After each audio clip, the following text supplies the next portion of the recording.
Welcome back to the Coleman Farm YouTube channel. Today we're going to be talking about steers. We've been raising this one for about a little over a year and a half now. He's almost 2 years old. And we're going to talk about what we got into it, how much it costs, and how much meat we got back. So he's going to be going up to the butcher tomorrow and taking them up. In the morning, we got to make a little shoot out to the trailer. But we'll get into the details of how much does this cost for a family and how much meat do you get back from it. So stay tuned. 298 frozen patties later. All right, today's the day. We're gonna go pick up our steer at the butcher. So we will be back shortly and hopefully a truck full of meat. We just got back to the house and we got all loaded up. I brought coolers, but then they already had everything already nice boxed up for us, and it was 30 degrees driving all the way up there, so that's not a problem. I didn't even need the coolers, but brought them anyways just in case. We did throw a couple boxes in them, but the rest of them are big. And the nice part is they got them all labeled for us, weights on them, and then they got like the labels of what's in each box. So like I know I got beef rib here, flat iron steak, chuck, flank steak, we got short ribs, skirt steak in this box, and it's already labeled, you know, for us so that we can go ahead and organize it into our freezer. So we're gonna go ahead and get this unloaded and into our room.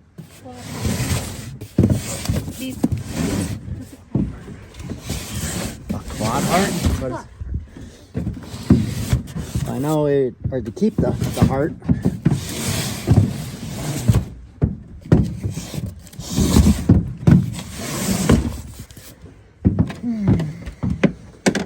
We got some little boxes in here. Oh. All right, got it all unloaded from the truck, and I am ready with my receipts and cost breakdown of what it took for us to raise our family steer here.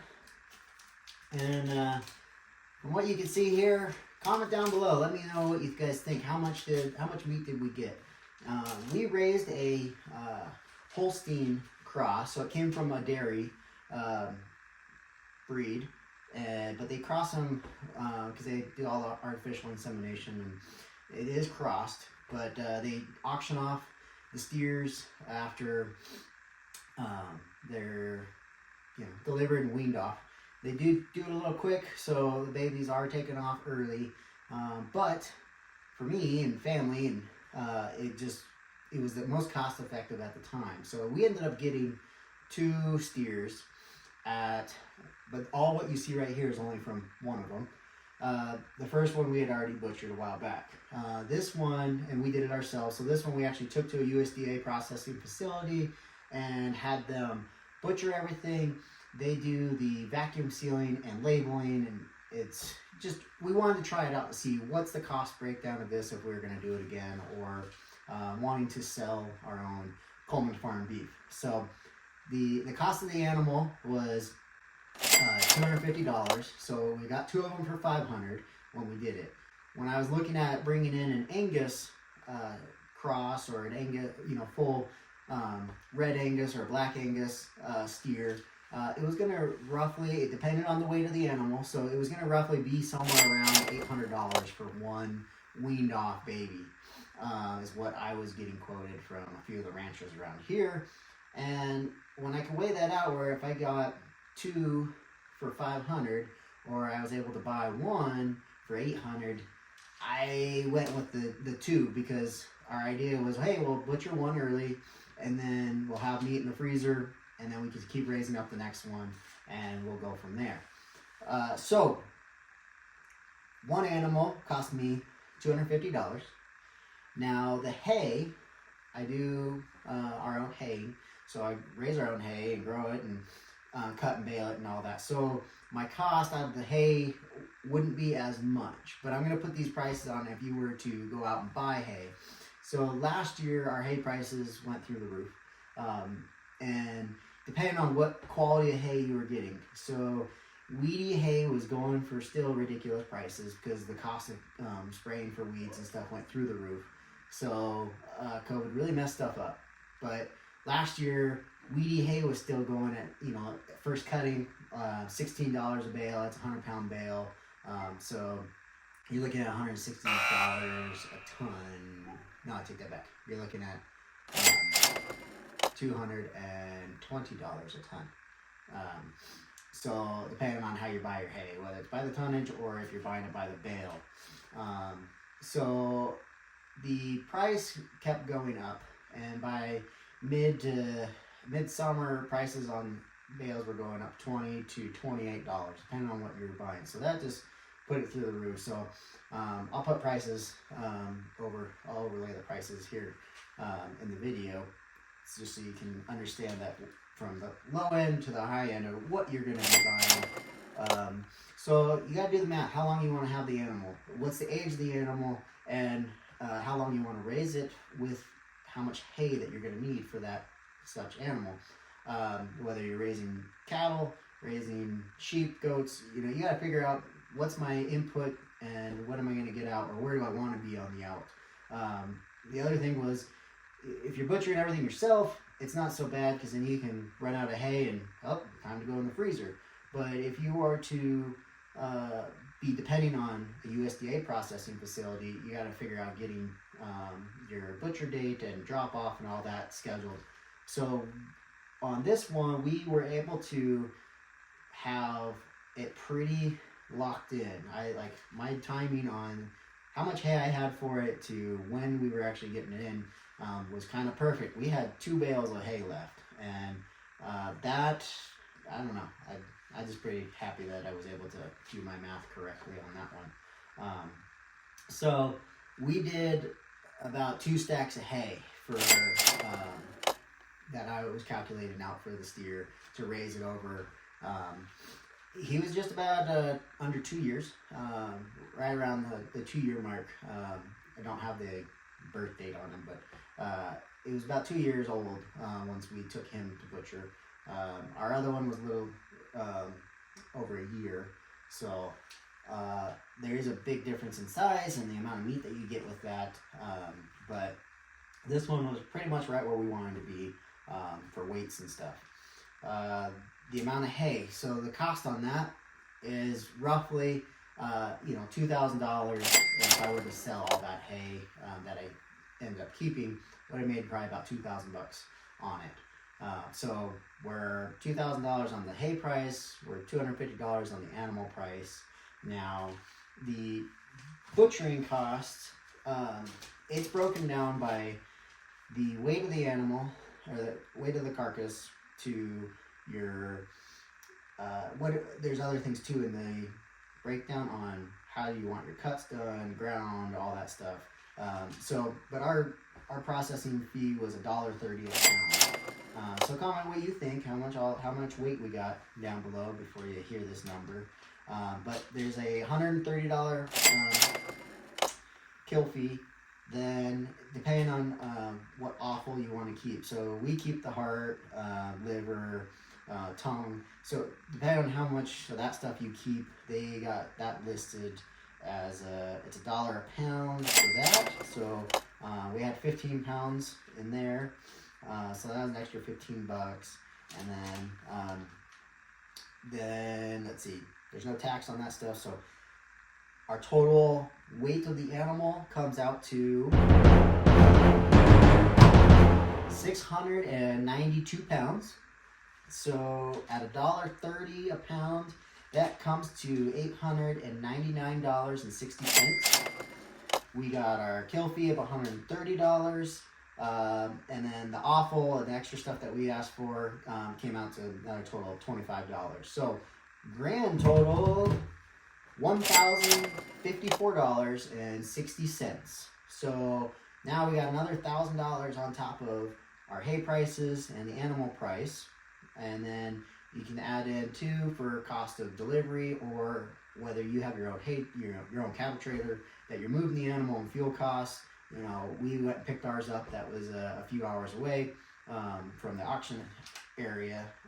So added a few. Let's say it was another $150, $200 in fuel costs because of going to pick up the animal, bringing it back, driving up to drop off, going back up to pick it up, and coming home. You know, there's a few dollars there in fuel spent. And then the biggest thing is time. If you're raising one animal, you know, maybe 20 minutes a day or so, going out and feeding it, filling up waters, and then another few minutes later in the afternoon, checking everything again. And so we always did like a morning feed and an afternoon feed. And then waters, depending on through winter, all the time you guys spend on whether the water's frozen. Summertime, it's great because they don't freeze, so that you're not having to deal with that.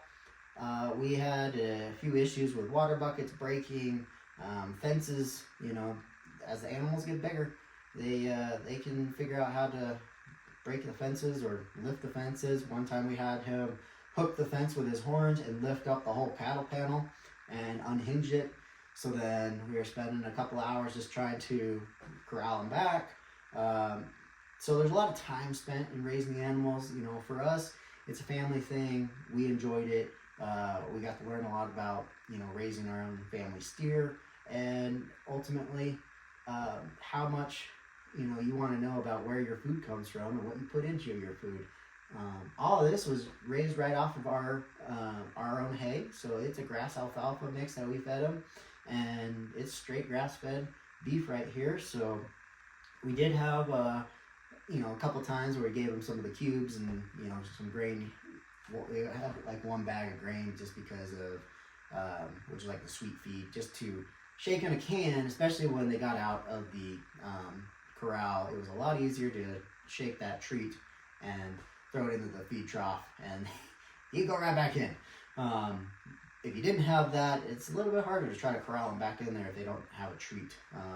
So we did have a bag of that around, but he never went through the whole thing. So realistically, he got a little bit of grain, you know, a couple of jarfuls of it as a treat here and there, and then that was the end of that. So strictly on a grass and alfalfa diet, and we got almost yeah, well, we got over 700 pounds when you add in the heart and everything. So you got, let's see, 1,054. We got a little over 2,000 in hay probably, and then you got your animal cost plus time and effort of doing all that stuff. You know, if you add in figuring out cattle panels and all that cost too, you know, if you're just raising one for your family, and yeah, and then having a cattle trailer, or if you're paying someone, you know, the cost goes way up. But once you got all that stuff established, you know, if you were just doing it yourself, it's roughly going to be around that $4,000 mark just in cost, and then all your time and everything else that you got to deal with too. So overall, we're pretty happy with what we got. I mean, we're gonna go ahead and figure out the totals here of what did we get for each cut. And okay, so what did we get total of all of our cuts? It broke down into ground beef. We got about 136 pounds. There's a lot of different roasts that came out to a couple pounds here and there, depending on which ones you're looking at. If it was the ball tip roast or the eye round roast. So I mean, we got 6 pounds there, 2 pounds there. But the main stuff that most everybody likes, we got top sirloin steaks, you know, just under 16 pounds. We got just under 9 pounds of filet mignons. We got almost 13 pounds of New York steak. Short ribs came in at 30 pounds. Another 22 pounds of London broil. Let's see. We kept also the hanging tender. It's got a few different names. The butcher cut. It's very tender cut, but it's a small piece. Super good if you ever get your hands on it. But that just came out a little over a pound. Our rib steaks, we got 23 pounds. Flat iron steak, just under 4 pounds. A whole bunch of stew meat, roughly almost 20 pounds there in stew meat they cut up. 11 pounds on the briskets. Our tri-tip, 5 pounds. And then Got a bunch of beef bones too for soups, and shank bones with meat on there as well. That came in between 30 pounds for that. And then the soup shanks were another 25 pounds. So overall, I got a good chunk of the good steaks that everybody likes. And I mean, I got 136 pounds of ground beef. So we're going to be making lots of burgers this summer. And then I'll go ahead and we'll go show you what we had inside each box and see what you think.